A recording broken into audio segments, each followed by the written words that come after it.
तो बच्चों देखते हैं कक्षा 10 गद्य खंड भाग पाठ 2 बाल गोविंद भगत। तो इनके बारे में हम पाठ पढ़ेंगे। बाल गोविंद भगत मझोले कद के गोरे चिट्टे आदमी थे। मझोले का मतलब मध्यम कद के, 60 के ऊपर के ही होंगे। बाल पक गए थे, लंबी दाढ़ी या जटाजूट तो नहीं रखते थे, किंतु हमेशा उनका चेहरा सफ़ेद बालों से ही जगमग किए रहता। कपड़े बिल्कुल कम पहनते। कमर में एक लंगोटी मात्र और सिर में कबीर पंथियों की सी कनपटी टोपी। जब जाड़ा आता, कनपटी टोपी का अर्थ यहाँ है कि कान के पास से एक फटा हुआ मतलब जो टोपी होती है उसमें फटी हुई रहती है, और इस तरह की टोपी लगाते हैं कबीर मतावलंबी जो लोग होते हैं। जब जाड़ा आता, एक काली कमली ऊपर से ओढ़े रहते। मस्तक पर हमेशा चमकता हुआ रामानंदी चंदन, जो नाक के एक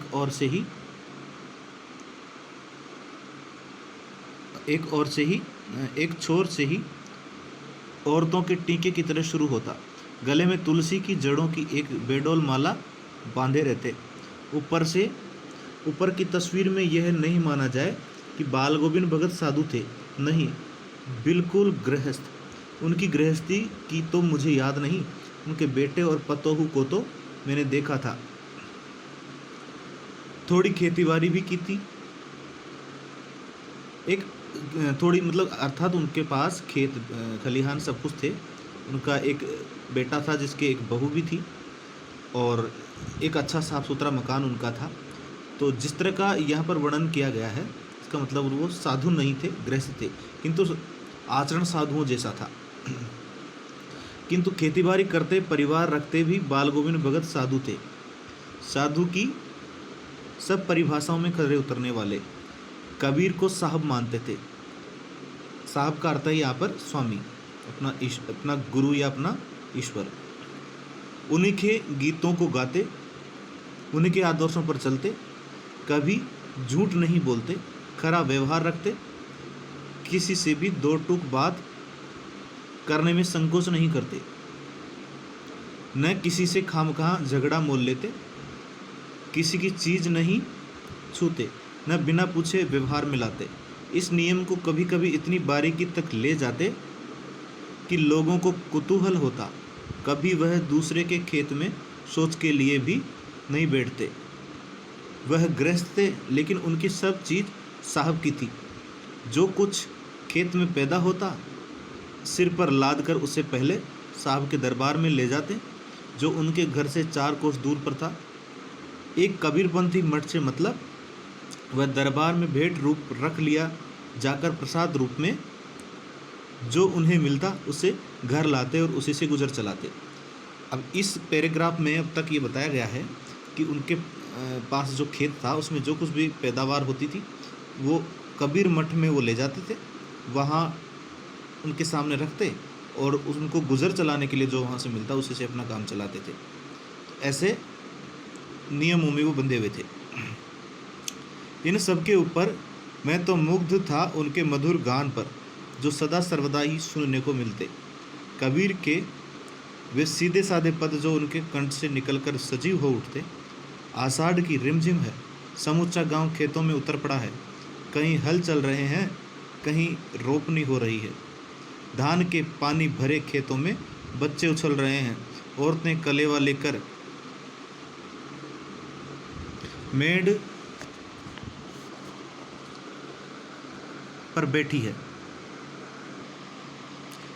बैठी है। आसमान बादल से घिरा, धूप का नाम नहीं, ठंडी पुरवाई चल रही है। ऐसे ही समय आपके कानों में एक स्वर तरंग झंकार सी कर उठी। यह क्या है? यह कौन है? यह पूछना न पड़ेगा। बाल गोविंद भगत समूचा शरीर कीचड़ में लिथड़े अपने खेत में रोपनी कर रहे हैं। उनकी अंगुली एक एक धान के पौधे को पंक्तिबद्ध खेत में बिठा रही है। उनका कंठ एक एक शब्द को संगीत के जीने पर चढ़ाकर कुछ को ऊपर स्वर्ग की ओर भेज रहा है और कुछ को इस पृथ्वी की मिट्टी पर खड़े लोगों कि कानों की ओर। बच्चे खेलते हुए झूम उठते हैं, मेड़ पर कड़ी औरतों के होठ कांप उठते हैं, वे गुनगुनाने लगती हैं, हलवाओं के पैर ताल से उठने लगते हैं, रोपनी करने वालों की अंगुलियां एक अजीब क्रम से चलने लगती हैं। बाल गोविंद भगत का यह संगीत है या जादू? तो बच्चों, इसमें बताया गया है कि बाल गोविंद भगत खेती करते हुए भी पूरा मन लगा कर करते थे, किंतु गीत गाते हुए और आनंदमय तरीके से, और वो भजन भी गाते थे। सब लोग उनको सुनते और जैसे उनमें एक स्फूर्ति सी आ जाती थी सब लोगों में। भादों की वह अंधेरी अधरतिया, भादवा एक महीना होता है, हिंदी महीना, तो अश्विन मास के बाद आता है, श्रावण मास के बाद आता है। तो अंधेरी अतरतिया, अभी थोड़ी ही देर पहले मूसलाधार वर्षा खत्म हुई है, बादलों की गरज, बिजली की तड़प में आपने कुछ नहीं सुना हो, किंतु अब झिल्ली की झंकार या दादरों की टर टर बाल गोविंद भगत के संगीत को अपने कोलाहल में डुबो नहीं सकती। उनकी खंजड़ी डिमक डिमक बज रही है और वे गा रहे हैं, गोदी में पीवा चमक उठे सखिया, चिहुक उठे ना। हाँ, पिया तो गोद में ही है, किंतु वह समझती है वह अकेली है। चमक उठती है, चिहुक उठती है।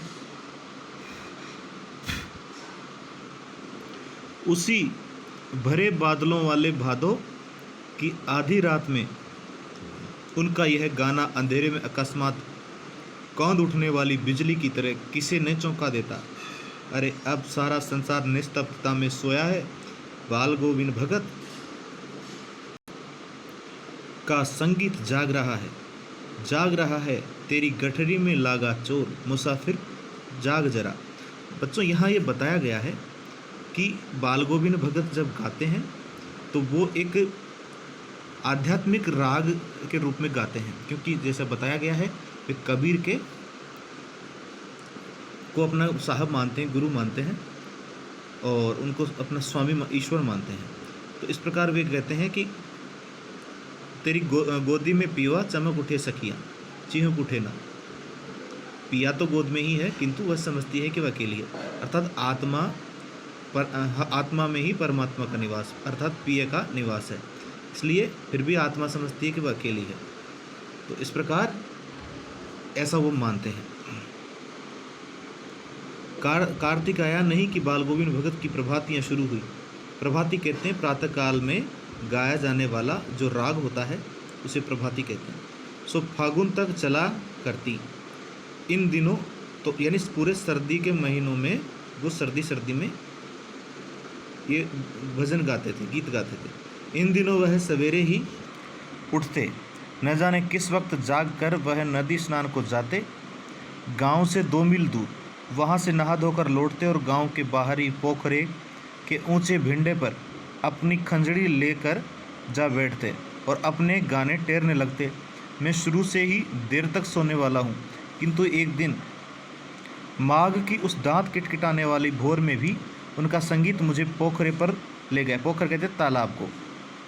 अभी आसमान के तारों के दीपक बुझे नहीं थे। हाँ, पूरब में लोही लग गई थी, अर्थात पूर्व में जब सूर्योदय होता है उस समय लालिमा छा जाती तो उसे लोही लगना कहते हैं, जिसकी लालिमा को शुक्र तारा और बढ़ा रहा था। यह शुक्र तारा भी बच्चों अभी अस्त नहीं हुआ था, एकमात्र वही चमक रहा था। खेत बगीचा घर सब पर कुहासा छा रहा था। कुहासा मतलब कोहरा। सारा वातावरण अजीब रहस्य से आवृत मालूम पड़ता था। उस रहस्यमय वातावरण में एक कुश की चटाई पर पूरब मुँह काली कमली ओढ़े, पूर्व की तरफ मुँह करके, और बाल गोविंद भगत अपनी खंजड़ी लिए बैठे थे। बच्चों, खंजड़ी जो होती है एक तरह का एक छोटी डपली की तरह होती है जो बजाई जाती है। उनके मुंह से शब्दों का तांता लगा था। उनकी उंगलियां खंजड़ी पर लगातार चल रही थी। गाते गाते इतने मस्त हो जाते, इतने शुरूर में अर्थात भावावेश में आते, उत्तेजित हो उठते कि मालूम होता अब खड़े हो जाएंगे। कमली तो बार बार सिर से नीचे सरक जाती। मैं जाडे से कपकपा रहा था, किंतु तारे की छाँव में भी उनके मस्तक के श्रम बिंदु जब तक चमक ही पड़ते। तो इस पैराग्राफ में बताया गया है कि लेखक उनके गाने के जो तरीका है उससे बहुत प्रभावित थे। उनका स्वर उनको बहुत अच्छा लगता था और किस तरह से वो तन्मय होकर गाते थे ये देख करके उनको आनंद आने लगा।